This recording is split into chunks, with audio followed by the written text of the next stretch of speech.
જય માતાજી મિત્રો, તો કેમ છો તમે બધા? અમે આજ નીકળી ગયા છીએ સુરેન્દ્રનગર તરફ જવા.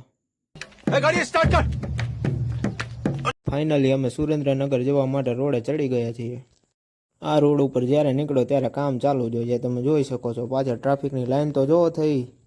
હા, વાતાવરણ તો જોવો કેવું સહિયારા જેવું. આ છે અમારી મોસ્ટ પોપ્યુલર ફોટો પાડવાની જગ્યા. મિત્રો, આ છે નર્મદા કેનલ, જેનાથી અમારા સુરેન્દ્રનગરના ખેડૂતોની આજીવિકા ચાલે છે. સુરેન્દ્રનગરના પબ્લિકને તો ખબર જ હશે કે આ છે ટીબીનો ઢાળ, જેના નવા બ્રિજનું કામકાજ 3 વર્ષથી ચાલુ છે. ખબર નહીં ક્યારે પતશે આ કામ. મિત્રો, આ છે સુરેન્દ્રનગર જિલ્લાની સૌથી મોટી ટીબી હોસ્પિટલ.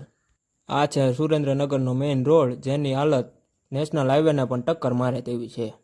મિત્રો, અમે ચડી ગયા છીએ સુરેન્દ્રનગરના રેલવે ગેટ બ્રિજ ઉપર. તમે જોઈ રહ્યા છો સુરેન્દ્રનગરનો મેઇન રેસિડેન્શિયલ એરિયા. મિત્રો, અમે આવી ગયા છીએ મહાનગર સેવા સદનની મુલાકાતે. અહીંના મેઇન રસ્તા પરના રખડતા ઢોરનો ત્રાસ તમે જોઈ શકો છો. અમે આવી ગયા છીએ ઓડવાળા કોમ્પ્લેક્સમાં. આ છે અમારા સુરેન્દ્રનગર રિવરફ્રન્ટ ઉપરનું ગાય સર્કલ. અમે પી નાખ્યો છાશવાળાનો જબરદસ્ત કોલ્ડ કોકો. ફાઇનલી મિત્રો, અમે બધું જ કામ પતાવીને ઘર તરફ રવાના થઈ ગયા છીએ. મિત્રો, આ છે આપણું રાષ્ટ્રીય વાહન. તો ફાઇનલી ચડી ગયા છીએ અમે અમારા ગામના રોડ ઉપર. જો તમને મારા બ્લોગ ગમતા હોય તો સબસ્ક્રાઈબ કરજો અને મળીએ આવતા બ્લોગમાં.